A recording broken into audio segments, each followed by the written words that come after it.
Hi, welcome to love talkies. Preminchukundam Raa episode 1. నేను శ్రీనిధి. నా కథను నేనే చెప్పబోతున్నాను.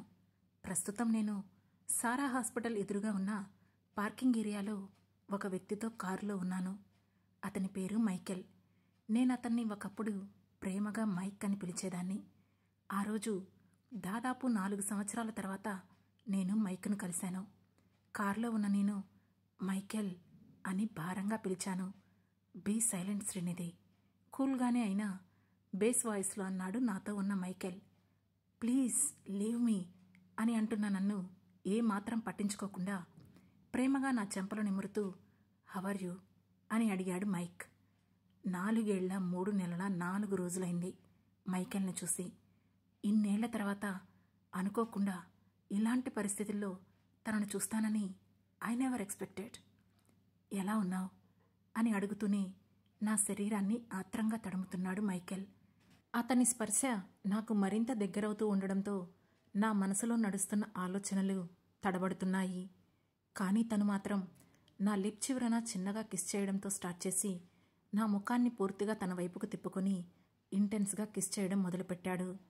నా లిప్స్ మెల్లగా ఓపెన్ చేసి తనకి సహకరిస్తున్నాను. నా నుండి రియాక్షన్ రాగానే నెమ్మదిగా సీటు వెనక్కి బెండ్ చేస్తూ నా మీదకి పూర్తిగా ఒరిగిపోయాడు మైక్. నా ఎద మీద ముఖం దాచుకొని కళ్ళు మూసుకున్నాడు. తన తలలో వేళ్లు పెట్టి అప్రయత్నంగా నిమురుతూ ఒక చేతిని మైకేల్ వీపు చుట్టూ వేశాను. మైకేల్ ఊపిరి తీసుకునే విధానం కూడా చాలా కొత్తగా ఉంటుంది. ఎంతో లయబద్ధంగా వినిపిస్తుంది. మైకేల్ స్వాంతనలో నా మనసుకి హాయిగా అనిపించిందేమో. ప్రశాంతంగా నిద్ర పట్టేసింది నాకు. కాసేపు ఇద్దరం అలాగే ఉండిపోయాం. కేవలం శరీరాలు హత్తుకున్న ఆ క్షణంలో మా మనసుల్లో ఏవేవో ఆలోచనలు. ఇంతలో కారు డోర్పై నాక్ చేశాడు జోసఫ్. బయట నుండి జోసఫ్ కనిపిస్తుంటే నాపై ఉన్న మైకేల్ను నెమ్మదిగా లేపాను. అయిష్టంగానే పైకి లేస్తూ నా బుగ్గపై చిన్న పెక్కిచ్చి విండో గ్లాస్ ఓపెన్ చేసి వాట్ అని జోసఫ్ను అడిగాడు మైకేల్. మమ్మీకి మెలకు వచ్చింది అని చెప్పాడు జోసఫ్. కమింగ్ అని జోసఫ్తో చెప్పి నా వైపు చూసి చిన్న స్మైల్ ఇచ్చాడు మైకేల్. వాట్ అన్నాను నేను. అంతే. నెక్స్ట్ సెకండ్ మైకేల్ 2 చేతుల్లో ఎత్తుకొని పసిపాపలా బందీని చేసి నన్ను హాస్పిటల్లోకి తీసుకెళ్లాడు. ఆ హాస్పిటల్ మైకేల్దే. వాళ్ళమ్మగారికి ఒంట్లో బాలేదని మొత్తం హాస్పిటల్ను వెకెట్ చేయించి ఓన్లీ ఆవిడ కోసమే 10 మంది డాక్టర్లను పెట్టాడు. నేను నడుస్తాను మైకేల్, లీవ్ మీ అని అంటున్న నా లిప్ మీద పెక్కిచ్చి పెద్ద బరువేం లేవులే, ఇంకా తగ్గినట్టే ఉన్నావు అని అన్నాడు మైకేల్. మైకేల్ ప్లీజ్ అన్నాను. షట్ యువర్ మౌత్ నిధి అని కమాండింగ్గా అన్నాడు మైక్. ఇక సైలెంట్ అయిపోయి అది సరే, నువ్వు బెంగళూరు ఎప్పుడొచ్చావు అని అడిగాను. ఐసీయూ ముందు నన్ను దించుతూ 2 days అయింది అన్నాడు. నేను మళ్ళీ ఏదో మాట్లాడబోతుంటే వెంటనే నా చెయ్యి పట్టుకొని లోపలికి లాక్కెళ్ళాడు. లోపలికి వెళ్ళిన నన్ను ఆశ్చర్యంగా చూస్తున్నారు మా అత్తయ్య. అదే మైకేల్ వాళ్ళ అమ్మగారు సారా. హవర్ యూ ఆంటీ అని అడిగాను నేను. చిన్నగా స్మైల్ ఇచ్చింది సారా ఆంటీ. సడన్గా మైకేల్తో వచ్చిన నన్ను వింతగా చూస్తున్నారు ఆ గదిలో ఉన్న డాక్టర్స్. మిసెస్ మైకేల్ అంటూ నన్ను ఇంట్రడ్యూస్ చేశాడు అప్పుడే లోపలికి వచ్చిన జోసఫ్. గుడ్ ఈవినింగ్ మేడం అని విష్ చేసి డాక్టర్స్ ఆ రూమ్ నుండి బయటికి వెళ్ళిపోయారు. ఇంతలో అక్కడే ఉన్న మైకేల్ తండ్రి పీటర్ బెడ్పై ఉన్న సారా ఆంటీతో, సారా, శ్రీనిధిని చూడాలన్నావుగా, షీఈస్ హియర్. మాట్లాడు నీకు నచ్చినంతసేపు, బట్ స్ట్రెస్ తీసుకోకు అని చెప్పి జోసఫ్ని మైకేల్ని తనతో పాటు బయటికి తీసుకెళ్లిపోయారు Peter uncle. Are you okay Nidhi అని క్రాకింగ్ టోన్లో అడిగారు అత్తయ్య. ఎప్పుడూ హ్యాపీగా నవ్వుతూ ఉండే ఆంటీని నేను అలా చూడలేకపోయాను. అందుకే ఒక్కసారిగా ఏడ్చేస్తూ ఆమెను చుట్టేశాను. డోంట్ క్రై, మైకేల్ చూస్తే మళ్ళీ నీకే తిట్లు పడతాయి అని నవ్వుకుంటూ అన్నారు ఆంటీ. ఓకే, వాట్ హ్యాపెండ్ అత్తయ్య, మీరిలా ఎందుకయ్యారు అని కళ్ళు తుడుచుకుంటూ బాధగా అడిగాను నేను. స్ట్రెస్ వల్ల అని డాక్టర్ అంటున్నారు నిధి. ఈరోజే కజిన్ వాళ్ళ డాటర్ వెడ్డింగ్ ఉంటే బెంగళూరు వచ్చాను, కానీ ఇంతలో ఇలా అయిపోయింది అని చెప్పింది అత్తయ్య. అయినా మీకు స్ట్రెస్ ఎందుకు అత్తయ్య అని అడుగుతూ పక్కనే ఉన్న ఫ్రూట్స్తో జ్యూస్ తీయడం స్టార్ట్ చేశాను. తెలీదా నీకు నాకు స్ట్రెస్ ఎందుకుంటుందో అని సూటిగా అడిగింది అత్తయ్య. మైకేల్ గురించి నా గురించి అయితే మీరు ఆలోచించడానికి ఇంకేం లేదు. ఇట్స్ డన్ అత్తయ్య. తనకి నా అవసరం లేదు. హీఈస్ హ్యాపీ నౌ అంటూ జ్యూస్ గ్లాసును తనకిచ్చాను. ఆ గ్లాస్ తీసుకుంటూ మరి నీ గురించేంటి అని అడిగారు అత్తయ్య. మా చెల్లికి ట్రీట్మెంట్ కోసం మేం కూడా ఇదే హాస్పిటల్కి వస్తూ ఉంటాం. ఈరోజు రిపోర్ట్స్ కలెక్ట్ చేసుకోవడానికి వచ్చాను. బట్ నాకు తెలీదు మీరిలా ఇదే హాస్పిటల్లో ఉన్నారని అంటూ ఇంకేం చెప్పాలో అర్థం కాక అక్కడే ఆపేశాను. ఇంతలో డోర్ తీసుకుని లోపలికి వచ్చిన మైకేల్ టేక్ రెస్ట్ మా అని అత్తయ్యతో చెప్పేసి వెంటనే నా చెయ్యి పట్టి బయటికి లాక్కెళ్ళిపోతూ బయట ఉన్న జోసెఫ్తో జోసెఫ్ టేక్ కేర్ ఆఫ్ మా అని చెప్పాడు. ఓకే అన్నయ్య అంటూ లోపలికి వెళ్ళిపోయాడు మోడ్రన్ విభీషణుడు అయిన జోసెఫ్. నన్ను కారులో నెట్టేసి 150 స్పీడ్లో కారును స్టార్ట్ చేశాడు మైకేల్. తనతో కలిసి ఉంటే అవన్నీ నాకు చాలా నార్మల్ విషయాల్లా అనిపిస్తాయి. సిటీ అవుట్స్కట్స్ దాటుతుండగా ఇప్పుడెక్కడికి అని అడిగాను. సమాధానం చెప్పకుండా స్పీడ్ ఇంకా పెంచేశాడు మైకేల్. నేనింతకుముందు శ్రీనిధినైతే భయపడేదాన్నేమో. ఇప్పుడు మారిపోయాను కదా, నేను పెద్దగా భయపడలేదు. బెంగళూరు మంగళూరు మధ్యలో ఉన్న ఒక ఫామ్ హౌస్ దగ్గర కారాపి నన్ను అమాంతం ఎత్తుకొని ఫామ్ హౌస్లోకి తీసుకెళ్లి బెడ్పై పడేసి డోర్ లాక్ చేసి వచ్చాడు మైకేల్. నేను బ్లైండ్గా తననే చూస్తుంటే అలానే నా మీదకి పూర్తిగా ఒరిగిపోతూ ఇన్ని రోజులు నేను లేకుండా ఎలా ఉన్నావు, హ్యావెంట్ యూ మిస్డ్ మీ అని అడిగాడు. నేను వెంటనే నో అన్నాను. బట్ ఐ మిస్డ్ యూ నిధి అని చాలా మార్దవంగా అన్నాడు. ఆ మాటతో వాట్ అని ఆశ్చర్యంగా చూశాను. యూ బిలీవ్ మీ రైట్ అని అడిగాడు మైకేల్. బిలీఫ్? ఏ వ్యక్తి కోసం నేను నా కుటుంబాన్ని నా గోల్స్ అన్నింటినీ పక్కన పెట్టి వచ్చేశానో అతనే నమ్మకం గురించి అడుగుతుంటే నాకు నవ్వొచ్చింది. నా నమ్మకంతో నీకేం పనింది మైకేల్ అని బాధగా అడిగాను. స్టాప్ ఇట్ నిధి, పాస్ట్ వదిలే, న్యూ లైఫ్ కొత్తగా హ్యాపీగా స్టార్ట్ చేద్దాం అంటూ నా నడుము మడతలు సవరదీస్తూ ఉంటుంటే నేను మొదటిసారి చూసిన మైకేల్ ఇతను ఒకరేనా అనే అనుమానం కలిగింది నాకు. నేను మైకేల్ని చూసిన ఆ క్షణం నా కళ్ళ ముందు మెదిలింది. అమ్మ, నేను, నాన్నగారు, 2 చెల్లెళ్ళు. చీకు చింత లేని కుటుంబం మాది. నాన్న చాలా స్ట్రిక్ట్ అండ్ ఆర్థడాక్స్. అమ్మ దగ్గర కొంచెం లిబర్టీ ఉంటుంది. అయినా మధ్యతరగతి కుటుంబం కాబట్టి మోయలేనన్ని బాధ్యతలు కూడా ఉన్నాయి. నేను ఆ year BBA second year complete చేసి ముచ్చటగా 3వ సంవత్సరంలోకి అడుగుపెట్టాను. నాన్నగారు సారా గ్రూప్స్ ఆఫ్ ఇండస్ట్రీస్లో ఆటోమొబైల్ బ్లాక్లో అసిస్టెంట్ మేనేజర్గా వర్క్ చేస్తున్నారు. అమ్మ హౌస్ వైఫ్. పెద్ద చెల్లి ఆరాధ్య ఇంటర్ సెకండ్ ఇయర్ చదువుతోంది. చిన్న చెల్లి ఆద్య 10th క్లాస్ చదువుతోంది. ఇక నేను శ్రీనిధి శర్మ. మా క్లాస్లో ఎగ్జామ్స్లో తప్ప ఇంకెప్పుడూ వినిపించని పేరు. పిచ్చి ఇంట్రావర్ట్కి ఉదాహరణ నేనే. బుక్స్ తప్ప వేరే లోకం నేనెప్పుడూ ఊహించలేదు, కావాలని కూడా అనుకోలేదు. కానీ అప్పటి వరకు సాగినంత సాఫీగా లైఫ్ లాంగ్ నా లైఫ్ సాగదని నాకప్పుడు తెలియదు కదా. నాన్నగారికి best employee of the year award వచ్చింది. ఆ రోజు వాళ్ళ కంపెనీకి కొత్త బాస్ వచ్చాడని పెద్ద పార్టీ అరేంజ్ చేశారు.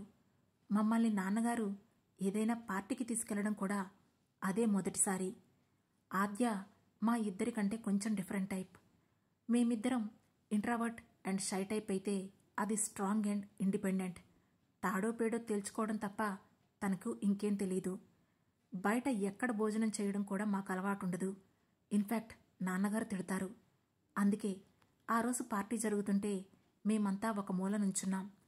ఆద్య ఐస్ క్రీమ్ తిందామక్కా అంటూ మా ఇద్దరినీ లాక్కెళ్ళింది. నాన్నగారికి తెలిస్తే ఇంకేమైనా ఉందా, వద్దు అని అంటున్నా కూడా అస్సలు వినలేదు. ఒక ఐస్ క్రీమ్కి నాన్నగారికేం తెలిసిపోదులే రా అని చెప్పి కప్స్ తనే తీసుకొచ్చి నాకు ఆరాధ్యకు ఇచ్చింది. నాన్నగారికి కనిపించకుండా తినాలి కాబట్టి బయటికి వెళ్ళి గార్డెన్లో నుంచొని ఒక మూలగా తింటున్నాం. మా పక్కనే ఎవరో ఒకతను ఫోన్ మాట్లాడుతున్నాడు. చాలా బేస్ వాయిస్తో కోపంగా వస్తున్నాయి అతని నోటి నుండి మాటలు. ఎంత స్ట్రెస్లో ఉన్నాడో అని అనడానికి నిదర్శనంగా అతని చేతిలో కాలుతున్న సిగరెట్తో పాటుగా వెనకే ఒక 10 ఖాళీ అయిన సిగరెట్లు కింద పడేసి ఉన్నాయి. లాస్ట్లో అవతలవాడేం చెప్పాడో తెలియదు గాని ఐ డోంట్ కేర్ అని అరిచి సిగరెట్ విసిరేశాడు అతను. అది కరెక్ట్గా వచ్చి నా డ్రెస్కి తగిలింది. ఆ వేడికి నా డ్రెస్ హోల్ పడి లైట్గా నా చెయ్యి కాలింది. ఆ మంటకు అని చిన్నగా మూల్గాను. పాపం ఆరాధ్య నా నొప్పికి బాధపడుతుంటే ఆద్యకి మాత్రం అతని మీద కోపం వచ్చేసింది. దాంతో ఏయ్ ఎవరు నువ్వు, వెనక ముందు చూసుకోవా అని కోపంగా అరిచేస్తూ అతని మీదకు వెళ్ళింది. దాని అరుపులకి వెనక్కి విసుగ్గా తిరిగిన మైకేల్ని ఆ క్షణమే మొదటిసారి చూశాను. కోపంతో కనిపిస్తున్న అతని కళ్ళని చూసి మా చెల్లి ఆద్య భయంతో మాట్లాడడం ఆపేసి చింతనిప్పుల్ని తలపిస్తున్న అతని కళ్ళను భయం భయంగా చూస్తూ నా వైపు బేలగా చూసింది. వెంటనే ఆద్య పద అన్నాను బింకంగా. వెంటనే నా వైపు తిరిగింది వచ్చేయడానికి. కానీ అప్పుడే అతను స్టాప్ అన్నాడు. అంతే, మా ఇద్దరి అడుగులు ఆగిపోయాయి ఒకేసారి. అతను విసుగ్గా మా వైపు చూస్తూ ఏంటి ఏదో అరుస్తున్నావు అని అన్నాడు. అతను మామూలుగా చూసే చూపే మనిషిని కాల్ చేసేంత తీక్షణంగా ఉండడంతో ఇంకా ఆ కోపంతో అడుగుతుంటే మా ఇద్దరికీ చాలా భయం వేస్తోంది. చిగురుటాకులా ఆద్య భయపడుతుంటే నాకు చాలా జాలేసింది. అందుకే అతనితో చూడండి, ఇందాక మీరు విసిరిన సిగరెట్ నాకు తగిలింది, సో తను అందుకే అలా అరిచేసింది, అదంతా మీరు మనసులో పెట్టుకోకండి అని అంటూ ఉండగానే ఎక్కడా అని అడిగాడు. ఏంటి అని ఆశ్చర్యంగా అడిగాను నేను. నా ఎడం చెయ్యి పట్టుకొని ఒక్కసారిగా మీదికి లాక్కొని నా చెయ్యంతా తడిమి చూసి ఓ ఇక్కడ తగిలిందా, అదేం పెద్ద దెబ్బ కాదులే, వెళ్ళి ఐస్ పెట్టుకుంటే తగ్గిపోతుంది, ఇంత హంగామా అక్కర్లేదు అని సీరియస్గా చెప్పాడు. అసలేంటి ఈ మనిషి, ఎమోషన్స్ ఉండవా ఇతనికి అనుకుంటూ నా చెయ్యి వదిలించుకుంటుంటే నా అంతటా నేను వదిలితే తప్ప వెళ్ళలేవు నువ్వు అని క్లియర్గా గట్టిగా చెప్పాడు మైక్. ఆ మాటల వెనక అర్థం నాకప్పుడు తెలియలేదు. ఇంతలో నా చున్ని పట్టుకొని లాగుతూ అక్కా నాన్నగారు అంటూ గుర్తు చేసింది ఆద్య. దాంతో వెంటనే వదలండి, మా నాన్నగారు వెయిట్ చేస్తున్నారు అని అతనితో అన్నాను. అతను వెంటనే నన్ను వదిలి గెట్ లాస్ట్ అని విసుగ్గా అన్నాడు. వాట్, గెట్ లాస్టా? నేనేమైనా కావాలని అతని దగ్గర ఉన్నానా ఏంటి? ఆయనేగా నన్ను పట్టుకొని లాక్కొని ఉంచాడు, మళ్ళీ గెట్ లాస్ట్ అంటాడేంటి అని ఆలోచిస్తూ ఉన్నా. ఆ రోజుతో నాకు తెలియకుండానే నా జీవితంలోకి, నా ఆలోచనల్లోకి వచ్చేశాడు మైకేల్. మేము లోపలికి వెళ్ళేటప్పటికే మా కోసం చూస్తున్న నాన్నగారు కోపంగా ఎక్కడికి వెళ్ళారు శ్రీనది అని అడిగాడు. నేను వాష్రూమ్కి తీసుకెళ్ళాను నాన్నగారు అని చెప్పింది వెంటనే అక్కడికి వచ్చిన ఆద్య. నాన్న నా వైపు అనుమానంగా చూసేసరికి మైకేల్ ఉడుము పట్టు వల్ల ఎర్రగా మారిన నా చేతిని చున్నీ కింద కప్పేస్తూ ప్లాస్టిక్ నవ్వు ఒకటి విసిరాను. దాంతో పదండి, 8 గంటలు దాటుతోంది, అమ్మాయిలు ఈ టైంలో బయట ఉండడం అంత మంచిది కాదు అన్నారు నాన్నగారు. దాంతో ఇక తప్పదన్నట్లు ఆయన వెనకే వెళుతూ అనుకోకుండా తల తిప్పి చూశాను. అతను మా వెనకే కార్ బ్యానెట్కి ఆనుకొని కాల్ మాట్లాడుతూ మరో సిగరెట్ని పీల్చి పిప్పి చేసే పనిలో ఉన్నాడు మైకేల్. ఎందుకితను ఇన్ని సిగరెట్స్ కాల్చుస్తున్నాడు అని అనుకుంటూనే మళ్ళీ నీకెందుకే అంటూ నా తల మీద నేనే ఒక మొట్టికాయ వేసుకున్నా. ఇంటికి వెళ్ళగానే ఇక మైకేల్ గురించి మర్చిపోయాను. మళ్ళీ నా ఎగ్జామ్స్, చదువు, ఫైనల్ ఇయర్ కాబట్టి జాబ్, ఇదే గోలలో ఉన్నాను నేను. ఆల్మోస్ట్ ఒక వారం రోజుల తర్వాత అనుకుంటా డిజిటల్ మార్కెటింగ్ క్లాస్ జరుగుతోంది. అందరికీ ఆ ప్రొఫెసర్ అంటేనే హడలు. చండశాసనుడు అని పేరు అతనికి. ఆయన క్లాసులో ప్రిన్సిపల్ కూడా ఇంటర్ఫియర్ అవడు. ఆ రోజు మేం కూడా కళ్ళు తిప్పకుండా బ్లాక్ బోర్డ్ మీద ఫోకస్ చేశాం. సడన్గా అటెండర్ వచ్చి ఆయన దగ్గరికి వెళ్ళి ఏదో స్లిప్ ఇచ్చాడు. అతనితో ఏదో చెప్పాడు. అది చూసి Srinidhi Sharma, call from principal office అని అన్నాడు ఆ చండశాసనుడు. ఆయన క్లాసు నుండి ఎవరినైనా వదలడమే పెద్ద విషయం కాబట్టి అది చూసి నాతో సహా అందరూ ఆశ్చర్యపోయారు. నేను బుక్ క్లోజ్ చేసి ప్రిన్సిపల్ రూమ్ వైపు వెళుతుంటే ఆశ్చర్యంగా పక్కనే ఉన్న వేరే క్లాస్ రూమ్లో ప్రిన్సిపల్ క్లాస్ తీసుకుంటూ కనిపించారు. అక్కడికి రమ్మన్నారేమో అనుకుని నేను ఆ రూమ్ వైపు వెళుతుంటే ప్రిన్సిపల్ సార్ క్యాబిన్కి మేడం అని అన్నాడు అటెండర్. సార్ ఇక్కడే ఉన్నారు కదా అన్నాను నేను. అయినా సరే మీరు మాత్రం సార్ క్యాబిన్లోనే వెయిట్ చేయండి అని చెప్పి వెళ్ళిపోయాడు అతను. నాకు ఏం జరుగుతుందో అర్థం కాలేదు. వెళ్ళి ప్రిన్సిపాల్ రూమ్లో కూర్చొని గోళ్లు గిళ్ళుకుంటూ కూర్చున్నా.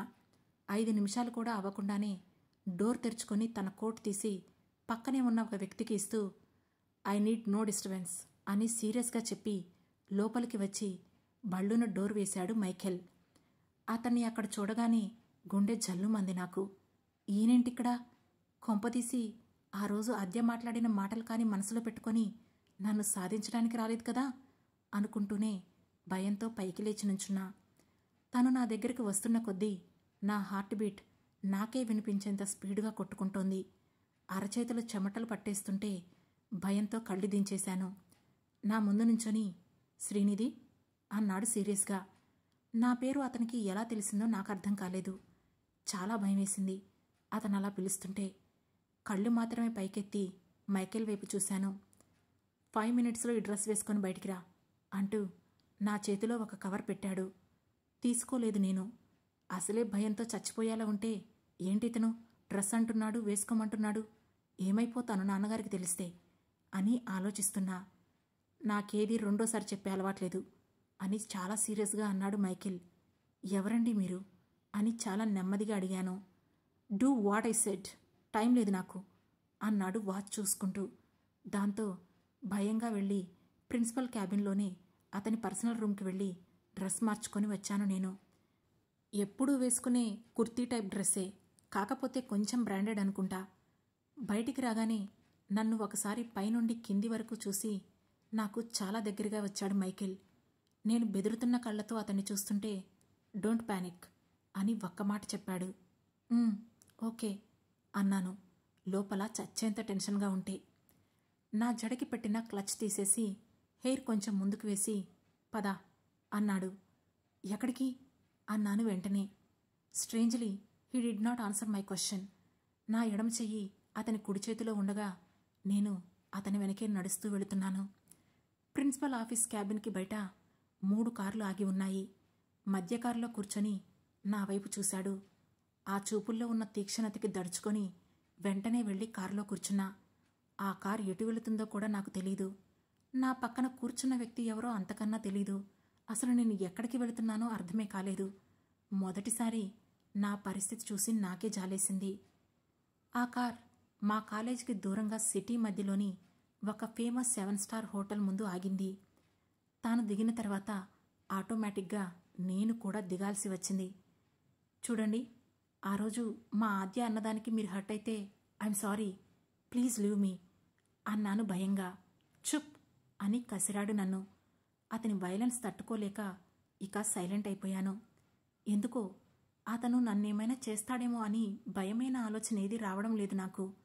అతని దగ్గర చాలా సెక్యూర్ ఫీలింగ్ వస్తుంది. బట్ వాయ్?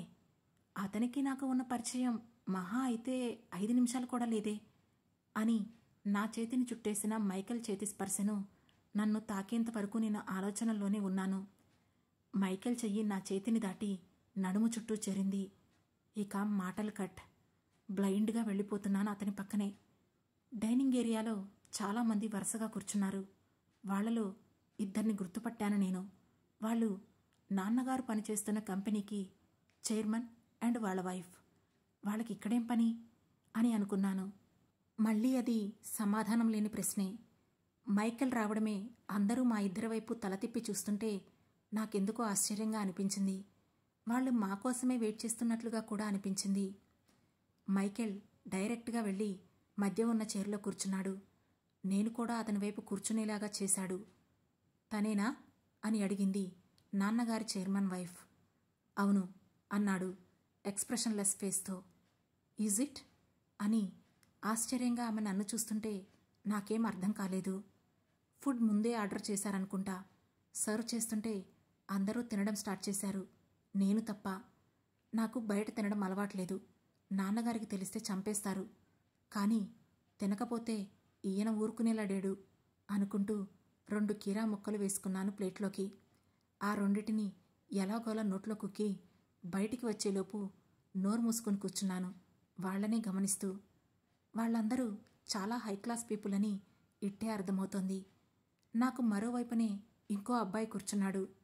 నేనసలు అతన్ని ముందు గమనించలేదు, కానీ హీ సో కూల్. వాళ్ళందరిలా కాదు, సో డిఫరెంట్. ఫుడ్డుని ఎంజాయ్ చేస్తూ చేత్తో తింటున్నాడు. వాళ్ళ ఆస్తులు దర్పాలు చూపించే మనుషుల మధ్య అలాంటి అబ్బాయి చాలా కొత్తగా కనిపించాడు నాకు.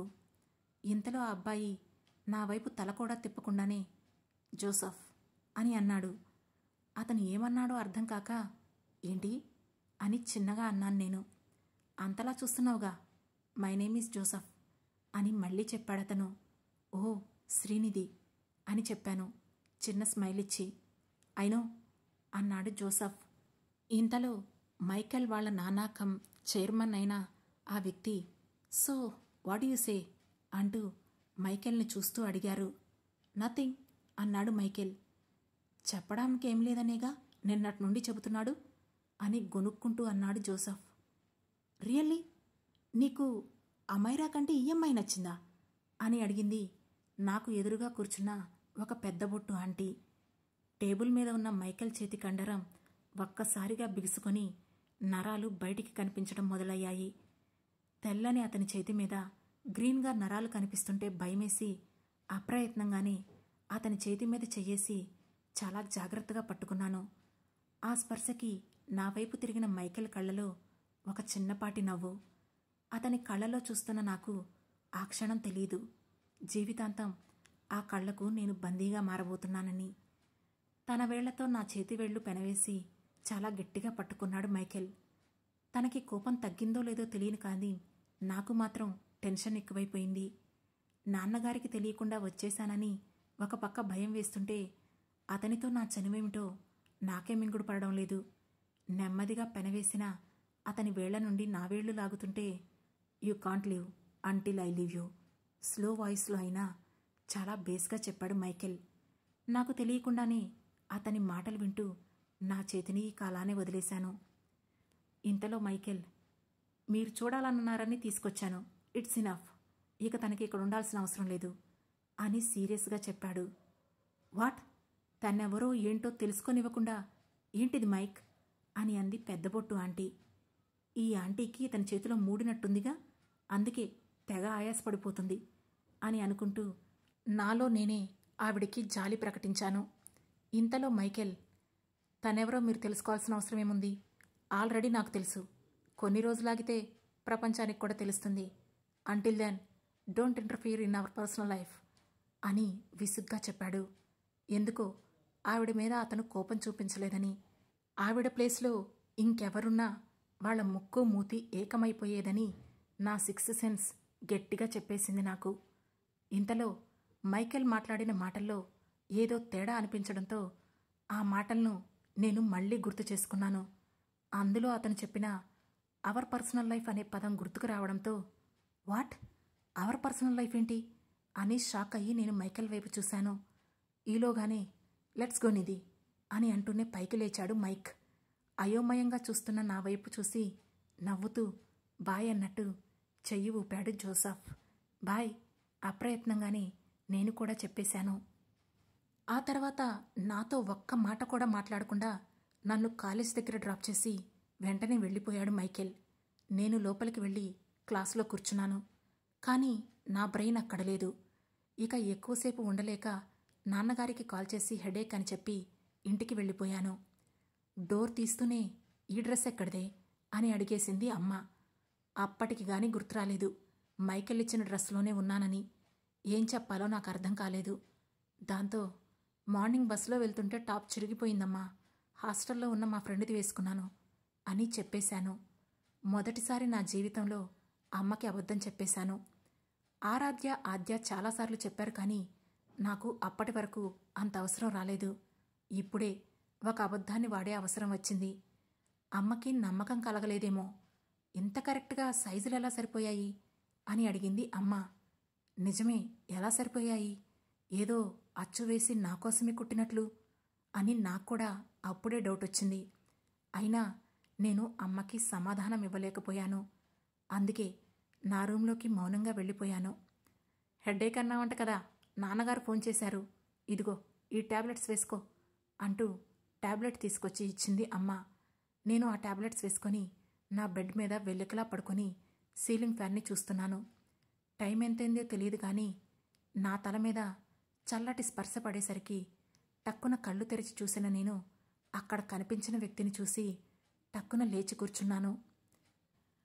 ఆ తర్వాత ఏం జరగబోతుంది, మైకేల్ శ్రీనిధుల లైఫ్లో రాబోతున్న మలుపులేమిటి, ఆసక్తికరమైన ఈ కథలో ఏం జరుగుతుందో తెలుసుకోవాలంటే వెంటనే మా లవ్ టాకీస్ ఛానల్ను సబ్స్క్రైబ్ చేసుకుని ప్రేమించుకుందాంరా నెక్స్ట్ ఎపిసోడ్ను వినండి. మా ఈ కథ మీకు నచ్చినట్లయితే లైక్ చేసి, షేర్ చేసి, కమెంట్ చేసి, అలాగే హై పాయింట్స్ కూడా ఇచ్చి మమ్మల్ని సపోర్ట్ చేయండి. Thank you.